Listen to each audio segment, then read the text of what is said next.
So magandang umaga mga kabakyards at ano bang Rod? Nais ko lang share sa inyo na may umorder sa atin ng 100 heads na Rhode Island Red Chicken mga kabakyards. Ito, buti pinagbigyan tayo ng magandang panahon para makadeliver sa kakilala ng kaibigan natin. Ayan, habang binabaybay namin ang lugar papunta sa kulungan ng ating babagsakan, yung naikwento ng ating barkada. Ito pala ay sa kanyang kakilala na pina-order sa kanya. Nakakatuwa dahil tayo napagkatiwalaan para kunan ng 100 na Rhode Island Red Chicken. Ayan, isang opportunity din sa ating backyard farm na makapag-supply ng ganito karami. So hindi sa typical na dami kumpara sa nadideliver natin noong nakaraan na pangilan-ilan lang.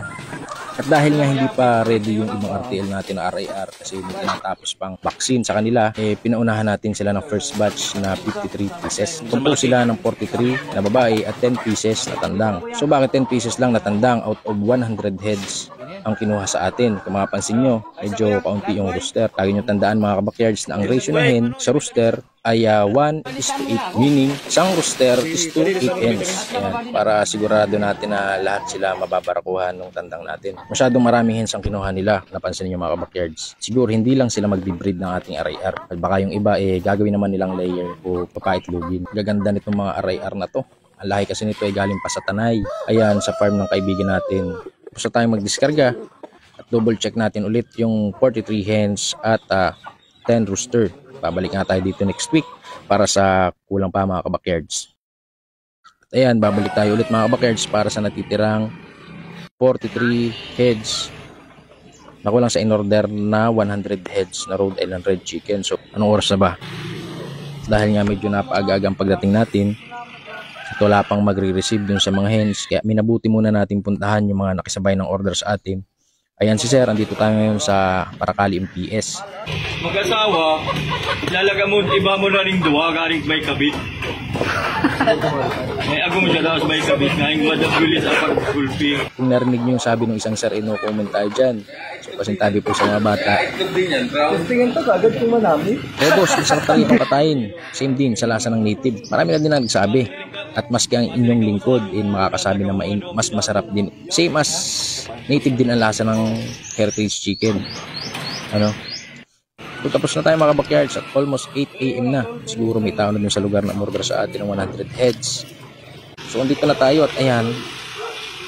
47 po. Para makumpleto na din natin yung 100 na in-order sa atin. Medyo pansin ko lang nakulang yung space ng kanilang pulungan. Anyway, sabi ng katiwalang kaibigan natin hindi pa naman daw ito yung talagang housing nila.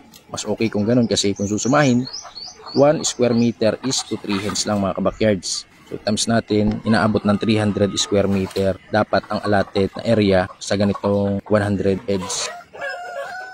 So kaunting kwento lang sa Rhode Island Red Chicken. Sila intended for meat and egg production. Dual purpose breed sila katulad ng Black Astalorp, Barred Rock at iba pang heritage chicken. Pero sa atin, popular nga itong breed na Rhode Island Red Chicken. Marami pang ibang heritage chicken breed mga kabakyards at isa lang ito sa kanila. Depende sa purpose ng inyong pag-alaga. Kung gusto mo for egg production, ay naman ang Decal Brown, Isa Brown, Lowman White at iba pa. At mas mura din ang presyo nila sa market kumpara dito sa presyo ng mga dual purpose breed. Then, malapit na tayo matapos mga kabakyards at after nito, i-count ulit natin para ma-sure natin na walang kulang. Para ma-check din natin yung condition nila. So, para okay naman kaya iiwan na natin ito dun sa mag-alaga at puproceed naman tayo sa Barangay Dalas. Sa Labo, Camarines Norte mga kabakyards. Yun sa amin.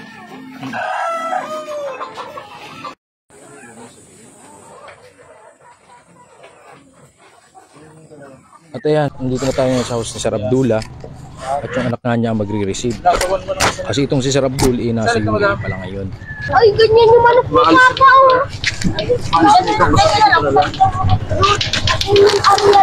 Ano? Nangunguyamit na yata yan. 1, 2. Di, sobra na isa. Isa. Tawad ko lang sa inyo isa. 10 heads na 6 months at 15 pieces na 8 months old breeder age. Ito na. Meron pa nga tayong pa-free na scratch pen sa kanila. Babalik tayo dito mga kabakyard sa kanila.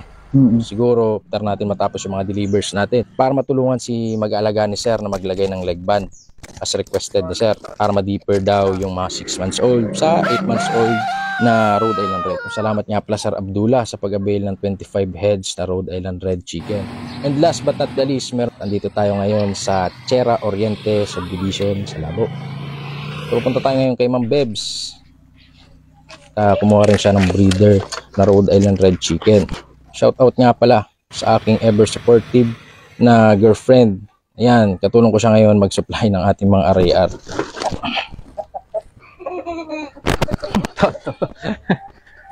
30 minutes mo siyang papahingahin. Saka painumin mo ng Bitmin Pro, may mabibili man sa tindahan. Tapos after 30 minutes, saka mo siya papakainin. Ha?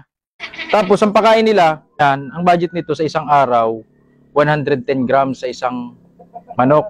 So, ibig sabihin, 110 grams times 4, 440, almost kalahating kilo sa isang araw. Oh.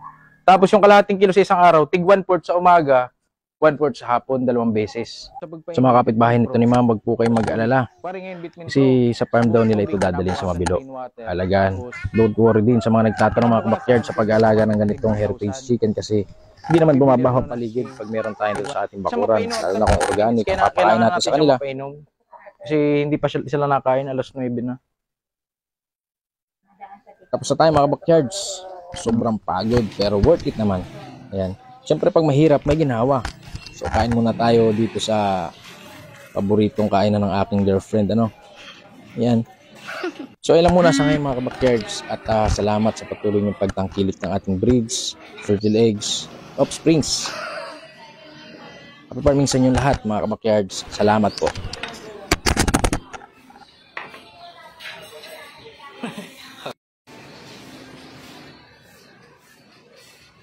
Yan.